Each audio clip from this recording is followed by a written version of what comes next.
আব্বা আমার ভুল হয়ে গেছে আব্বা, তুমি আমার মাফ করে দাও। তোমার ছাড়া আমিও ভালো ছিলাম না আব্বা, দিন রাত সারাক্ষণ শুধু তোমার কথা মনে পড়তো। আমি বুঝে গেছি আব্বা, সন্তানের কাছে বাবার ছায়া ছাড়া শান্তির জায়গা আর কোথাও নাই। তুমি আমার মাফ করে দিও আব্বা। তাহলে তুই ক ক তুই আমারে তুই আর দূরে ঠেলে দিবি না, তোর কাছে রাখবি? তুই ক তুই ক আমার বাবা, আমার বাবা। জিব্বাটা একটু বের করেন। গুড। বাহ, আপনার বাবা তো অনেকটাই সুস্থ। আপনি এভাবে আর কিছুদিন টেক কেয়ার করলে আশা করি ইনশাল্লাহ অচিরে সুস্থ হয়ে উঠবেন। আর ঔষধ আগের গুলি চলবে, আমি কিছুদিন পরে এসে আবার দেখে যাবো। হ্যাঁ জি, থাকেন বাবা। হ্যাঁ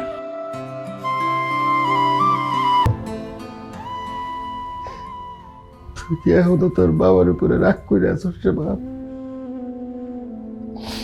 বিশ্বাস কর বাবা, আমি জাউলা, আমি মাছের ব্যবসা করি, তো আমি কোনোদিন চাই নাই তুই জাউলা হ। আমি তোরে বড় ডাক্তার, উকিল, ইঞ্জিনিয়ার বানাইতে চাইছি। সেই সময় তোর মা মরে গেল, তুই তখন খুব ছোট, খালি মা মা করে কাঁদতি। সারাক্ষণ তোরে আমার কোলে কোলে রাখতে হইতো, তুই কারো কাছে যাইতি না।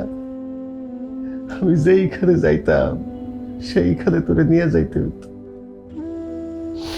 আমি যখন মাছ বেচতে যাইতাম, তুই আমার সাথে গিয়ে আমার পাশে বসে থাকতি, আমার কোলে ঘুমাইতি।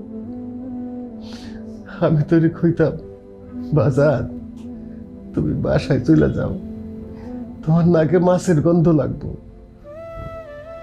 তুই আমারে কইতে, আব্বা মাছের গন্ধ আমার খুব ভালো লাগে। তুই যখন একটু বড় হইলি, আমি তোর স্কুলে দিলাম। তোর স্কুলে দেওয়ার পরে আমার যে কি খুশি লাগছিল আমি বইলা বুঝাইতে পারবো না। কিন্তু তুই প্রথম দিন ক্লাসের মধ্যে সারাক্ষণ কান্নাকাটি করছস। স্কুল ছুটির পরে দৌড়ে আইসা আমার কোলে উঠে কইছ, আব্বা আমি আর স্কুলে যাবো না, আমি তোমারে ছাড়া থাকতে পারুম না, এতক্ষণ তোমারে আমি না দেখে কেমনে থাকু।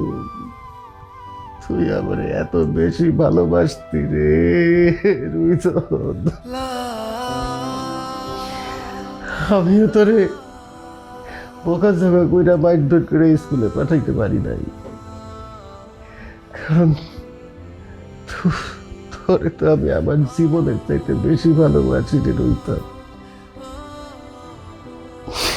একবার তোর জ্বর হইল, ডাক্তার পরীক্ষা নিরীক্ষা কইরা কইল টাইফয়েড জ্বর, হাসপাতালে ভর্তি করতে হইল। ডাক্তার যখন তোরে চিকিৎসা করাইতে আসতো, তুই জোরে আমার গলা চাইপে ধরতি, ডাক্তার খুব ভয় পাইতি। তুই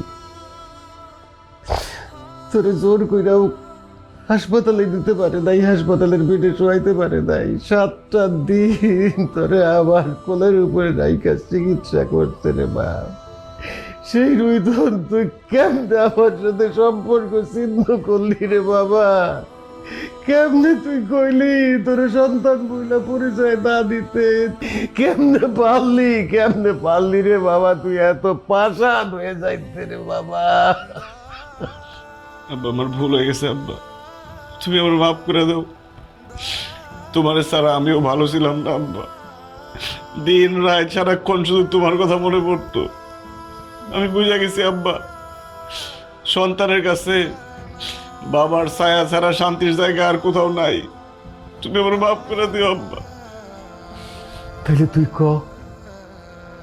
তুই আমারে তুই আর দূরে ঠেলে দিবি না, তোর কাছে রাখবি?